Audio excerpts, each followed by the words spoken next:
Right now, the head of Arizona's prison system changing directions. David Shin was forbidding staff from wearing masks inside prisons, but in line with the CDC's announcement today, that just changed. The decision comes after several ABC 15 reports and open defiance from his staff.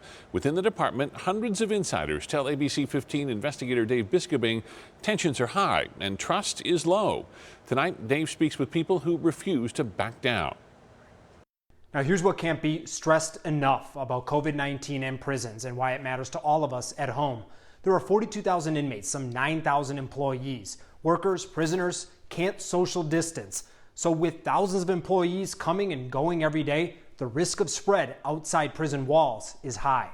Wear the mask. We got to start protecting ourselves. Union leader Carlos Garcia didn't care if officers were forbidden from wearing masks. We're saving lives. This virus is a killer. He issued an ultimatum late Thursday to directly defy Department Director David Shin. Wear the mask. We will defend you. If they make you take the mask off, by all means, I promise right here on set, I will defend you whether you're a member for AZCPOA or not. Friday morning, the director sent this email to staff. We have just been informed of the impending direction CDC will be issuing, recommending people wear a non-medical mask upon leaving home. This will further reduce the potential transmission exposure our staff presents to the inmates. The reversal comes late for multiple workers already forced off the job. You're agreeing to put your name and your face and speak out about this. Why? I feel like if I don't do it, no one else is going to. Beverly Laidlow is an addiction treatment counselor at the private Red Rock prison in Eloy. She has asthma, works with 15 inmates in a single room. Did you have a mask on and they told you to take it off? Yes, that's correct. So you even brought your own and they're like, nope. And why did they tell you you couldn't? One of the reasons I heard was it scares the inmates. Same situation, same story at the state's public prisons, even for medical staff. I got wind of this, so I brought my own masks from home. And I was told that I could not wear my mask, that it's going to scare the inmates, and that it's not evidence-based to be wearing a mask. That's a nurse at the Phoenix Alhambra complex who asked us to disguise her voice. What are the conditions like there? Oh, they are really, really bad. We don't have a sink in the nurse's station to wash our hands. You don't even have a functional sink as a medical worker to wash your hands? Correct. This week, a lieutenant filed a whistleblower complaint about the masks. We also obtained reports showing officers sent home for trying to wear their own. But I think politics has trumped safety at this point. Now, you wore this mask in front of some inmates? And in front of everyone. Were any of the inmates scared? Did they seem scared to you? No, not at all. They knew where I was coming from. They fudged it. This director needs to go. The staff are livid. They've had enough. With not just masks, with lack of information.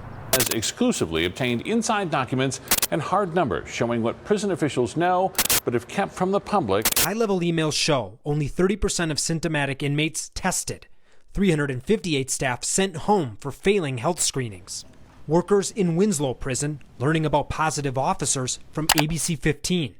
The warden apologizing in an all-staff email. I know that News 15 put the story out last night, but they are not our friends. They do not care about the staff and who was affected. They are only looking for a big story. So again, I am sorry for the confusion and delay. If it wasn't for the media, look at what they've just done. They will hide, and then try to deny, and apologize. It's too late. It's all over. Winslow's a very small community. That infection is probably everywhere. I don't understand the rationale for DOC's lack of transparency on this at all. State Rep Diego Rodriguez and 3 Dem lawmakers sent a letter 4 days ago. Have you guys heard back yet?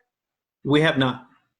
Time becomes, it's such an important factor. Every second that goes by where this information is not shared, it could have catastrophic effects going down the line. And I'm very disappointed by the tone that the department has adopted. By tone, he means this email Director Shin sent to advocate Donna Ham. Regrettably, it appears that many are anxious to see us fail. While I cannot guarantee success forever, it oddly appears the best place to live presently is in one of our institutions. Just the tone, quite frankly, the arrogance of that statement that being in a prison might be the safest place at this moment, it's...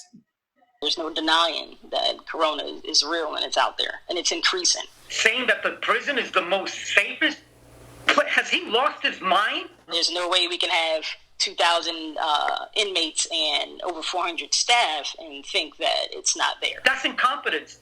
I'm telling you, completely, he's got to go. Now, as for transparency, a federal judge just ruled the department will have to give weekly updates about the names and conditions of tested inmates. The state tried to block that information, even from court-appointed attorneys. The judge called the state's position willfully blind, troubling, because it may reflect a failure to accept what may be a grave threat. I'm Investigator Dave Biskobing, ABC 15, Arizona. The Arizona Department of Corrections has not responded to multiple requests for comment this week, but released some new testing data. They say 44 inmates have been tested, with 5 results still pending. The department says it has 0 cases, refusing to address the 3 officers testing positive we reported previously.